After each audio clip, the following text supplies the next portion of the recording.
Welcome back, everybody, to Clicks and Bricks, where every day we talk about business and technology. If you like business and technology, smash that like or subscribe button so that we know what kind of stuff you like. If you'd like to join my text line community, 314-370-2871. That's 314-370-2871. You can send me any text message you want. It could be a question about business, a question about technology, a question about life or overcoming hurdles. Pretty good at overcoming hurdles. It seems to be my specialty in life. So feel free to ask me any questions. If you join my text line community, you'll get 1 to 3 text messages from me a month. It's going to be tips and tricks, maybe some crypto news here and there. Or if I've got an engagement coming up where I'm going to be speaking somewhere publicly, I'll let you know that as well. Jumping into our first article today, CSAM and Apple. Child sex abuse material. It's a big topic, and Apple had, in 2019, they had 6 people working on it, but they've got this technology that's constantly scanning pictures and images, and they're not going to be releasing it, right? So they're scaling back their child abuse, sexual abuse material search, and I'm not really sure why, and it's not really clear in the article, but my guess is that as they're rolling these techniques out and these algorithms that find sexual abuse of children, that they're also having some other security violation stuff that's popping up, right? Because they're searching every single thing that you're posting, every picture that you're posting across the board. And I think that if that got into the wrong hands, that it could be very bad. So Apple and some other companies, they're doing a lot of work. Facebook is definitely the biggest finder. Not saying that they're the biggest culprit, but they definitely report more reports of child sexual abuse on Facebook than any other platform right now. And but it's 21.7 million reports a year right now in 2020, which is insanity, right? 16.9 in 2001 from Facebook. Just an enormous amount of reports, right? But what that really means, which is we got to figure this out, right? On the internet, we have to figure out how to protect our children on the internet in general. I know there's a lot of laws that you can't market to kids under 13. You can't even sign up. You cannot legally sign up for Facebook and Twitter and that stuff until you're 13. But I know my daughter had accounts when she was 10, right? I think the biggest thing here that we can do as a society as a whole and parents is really try to educate our children on how to act online, what to do, and that it's going to be tempting to take those kinds of pictures, but don't. And really try to just dive all the way in and try to educate our kids as best as we possibly can. This is a scary world. There's a lot of pitfalls in the technology of detecting this kind of stuff. And there's going to be, false accusations and stuff like that. But the most important thing is that we protect our children and we follow the laws of our country at the same time. We don't falsely accuse people for those kinds of crimes either, because that's devastating to a person's life. If you were to get accused of something like that and it was actually you ended up being innocent, it's a horrible game to play, and those numbers are staggering and quite depressing in our society of the kind of how we cheat our children. I wish it would just go away completely, but it's not. So I commend the tech giants of the world on their efforts on this artificial intelligence and finding these guys and hunting them down and getting them out of society. I guess there could be women too, but I don't think that's the norm as far as equality goes. So good thing for Apple that they're pushing forward with this. Bad that they're kind of pausing it, but I think they probably have some pretty good reasons why they're pausing it before they're rolling out these new features. But Facebook could definitely get their act together. It seems to me like they ban people for opinions on a regular basis, but yet they have 20 million instances of child sexual abuse on Facebook a year, or at least last year they did, and I can only imagine it's going to get worse this year. So focus those efforts in the right place, Facebook. El Salvador makes Bitcoin mandatory for businesses, right? So El Salvador, if you run a business inside of El Salvador, you have to accept Bitcoin and some other cryptocurrencies at this point. So this is huge news. They did, El Salvador did a huge power plant, a steam power plant, to help them run the miners for Bitcoin. The bad thing is that when this happened, I think it was yesterday or the day before, when the law went into effect, the price of Bitcoin plummeted for about an hour, right? It hasn't fully recovered, but it looks like there was some fear, or FUD is what the crypto people would call it, fear, uncertainty, and doubt in the marketplace for cryptocurrency this week, and a lot of things plummeted. I see El Salvador's deal as a fantastic thing for cryptocurrencies as a whole. I'm a huge believer in cryptocurrency. I held through the drop this week, although my wife was saying you need to sell it all. But she's been saying that for 15 years. Or not 15 years quite, but it's been at least 9 years that she's been saying, hey, get out of this funny money bull that you deal with. I'm not gonna, and she's gonna thank me later for it. It's the future. There's a lot of great coins out there. Bitcoin is just one of them, and it's an exchange of value. And a store of value is really the only great things about Bitcoin other than its value today. So great work, El Salvador. I think the market was probably manipulated by the whales quite a bit on that whole deal. They had buy orders in at 42,000, so when it hit 50, they sold a whole bunch and rebought it at a discounted price because if you have cryptocurrency and you're selling it, remember somebody's buying it.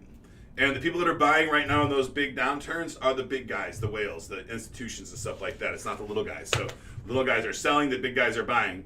Little guys stay little, big guys get bigger. That's just the way it goes. So if you are holding crypto or you want to get into the crypto game, please be sure about what you're doing and do not gamble more than you have to lose. So, and make a decision on how you're going to play in the crypto market. I used to mine. I was a big miner for a long time. It was a lot of fun. I had a lot of losses and I had a lot of wins, and it was great. But I never risked more than I was willing to lose, and that's important. And if you're going to get into crypto, I think it's important to do one thing at a time. If you're going to mine, really learn mining. There's a lot to know about mining.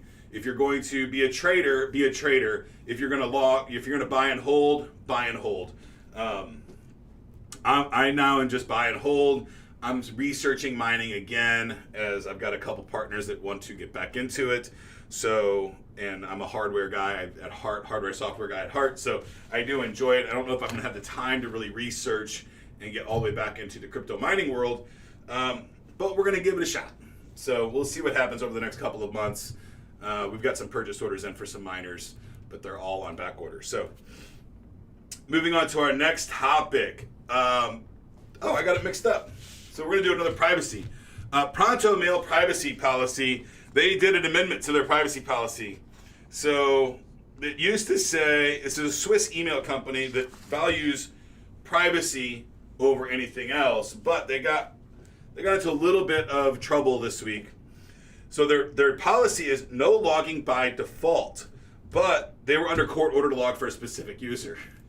So also remember that if you're buying a service that has a security feature, the government can always make them turn that security feature off and track you if they choose to do so. So that's something you should think about if you're using these third-party services, email services, or VPN services. It's not totally anonymous, right? It is synonymous. If your credit card's gone somewhere, then it can be tracked back to you if you're paying for the service. And if they say no logging, that's fine. That's by default. But if they get a court order, they're going to turn logging on, and they're not going to tell you. So these secure services are not a great way to break the law, right? They're just not. So if you think you're going to get away with something, you're not. The other thing that's really important to think about here is email and encryption. So email service providers can only encrypt services from within themselves. So Gmail can encrypt email from a Gmail user to a Gmail user without any problems at all. That's very simple, as long as you're reading the email from within the Google interface, right? If you're going to do a POP3 and you're going to download it, then it's got to be unencrypted. It's got to sit on your desktop unencrypted so you can read it. Or you can have something called a PGP key, a pretty good privacy key that would encrypt it as well. But that's between you and the sender, right? So the sender can send you a key, a PGP key, and then you have it, and then you can decrypt his messages that he encrypts on his side. Then it's truly encrypted all the way through. If anybody got a hold of it, they would have to get that key that you have to unencrypt that message and read it. So if you're looking for email to be secure, some providers can do it in-house. I know CyberDust is not email service, but it's a chat program.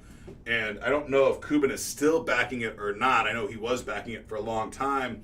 And it's a, last time I researched, it was a source system that was a chat group, right? You could sign up like Snapchat, but they didn't have any hard drives. So no data was ever stored to a hard drive. It all just sat in RAM. So that meant that the data center went offline, anything like that, all your messages would just go back into dust. And if you know what RAM is, it's random access memory, and hard drives are ROM, read-only memory, so but they can read right now. And they don't store the data if the power goes out in RAM. So that's a pretty cool feature. So even if somebody were to come in and seize the equipment, all the conversations would just disappear as soon as they lost power, which is a pretty cool feature. So ProtonMail now say they changed they don't say that anymore. They now say it's your data. They're going on this. You can also get it from the browser, right? They can get the IP address in the browser. But they're switching to, it's your data, your rules is their new slogan instead of no logging by default. So ProtonMail seems like a pretty good service. I don't use it, but I definitely can see the advantage of having an email server that does not log. By default in America, the FBI makes me log email communications for 90 days, or they say a reasonable amount of time, and we've defined reasonable as 90 days. So that's it for that. Today's episode is brought to you by Inlink.com. My Inlink account is inlink.com/Ken. You should go to Inlink and sign up for your account and get your name before it's gone. There's still plenty of names left. And inside Inlink.com/Ken, you can see all of my social media profiles, my TikTok, my Facebook, my Instagram, my Cash App, my Venmo, everything that I could think of that I need to give to somebody. I can just give them that URL. They can go there and they've got links to all of my different social media profiles. It's fantastic. It's absolutely free. You can pay like $20, I think, for the year and get your verified account. They'll give you a phone call, get an email for every driver's license, stuff like that, verify your account, and stuff like that. The thing I like most about Inlink.com versus Linktree is that I have places for not only my personal LinkedIn profile, but I also have my business profile, and I've got my personal Facebook page and my business Facebook page in there. And I did not, at least I didn't see that on Linktree, or it was an upgraded feature or something like that. I don't really recall, but moving on, Amazon's jumping in the POS system, POS game. So POS is not what you might think it is. It's point of sale system. And they're going to try to lure customers away from Shopify, Square, and PayPal. I think they're going to have a lot of success with this. But I would, if you have a brick and mortar business or a merchant account, I would probably try to stay away from Amazon's point of sale system. Mostly because they're they're the biggest company out there doing it. One, you can already integrate Amazon Pay inside your shopping cart, your e-commerce. You can already do that. So I would like to have a separate point of sale system. I can definitely see, Amazon coming in, getting a lion's share of this business, and then just tweaking the prices up. Competition's a good thing, guys, and we need competition in the marketplace. So having these multiple providers is fantastic. When Amazon came into the hosting industry, they pretty much demolished it. They got rid of a whole lot of small companies like what we run here at Hostier, and we're still holding on strong and growing again. But the transition was challenging, to say the least. So Shopify, Square, these are huge, huge companies, and Amazon's got a target out for them. So, embrace the technology that you love and support it. Don't just jump ship and go over to Amazon if you like what you're doing, because, and defend your position, right? If you got a boss that's saying, no, just go to Amazon, and you really like Shopify or PayPal or Hosterian or whoever, fight the good fight. Give them the reasons why, right? It's going to be different reasons for each provider. For us, it's going to be because you know who we are. You can come to our building. We can talk. We can work through problems together. For Shopify, it's going to be for ease of use, and I can have it all in-house, and I don't have to hire outside for it. So there's lots of different reasons why people choose different providers. You're going to choose Amazon because you don't get fired, but it's hard to deal with. It's clunky. It's really, really expensive. But you're using it because nobody gets fired for hiring Amazon to do a job, right? Going into the last topic for today before we go into our tips and tricks, Chipotle is launching a TikTok brand ambassador. They're jumping both feet into TikTok. They have 14 ambassadors now. Most of their ambassadors have over 1 million followers, and most of them have also promoted Chipotle on TikTok for free in the past. So don't be afraid. If you're a TikToker and you're going out there and you're looking for something to do, just try a bunch of stuff. These are kids, I'm going to call them kids, young adults mostly, that got on TikTok, hustled their asses off, did a thing, and TikTok, and then Chipotle saw it and then hired them as brand ambassadors. So that's pretty cool stuff, right? And now these guys are just guys and ladies are promoting nonstop Chipotle and their brand ambassadors, and they're getting paid for it. This is great stuff. So, and Newton Young at NEWT is one I looked at today.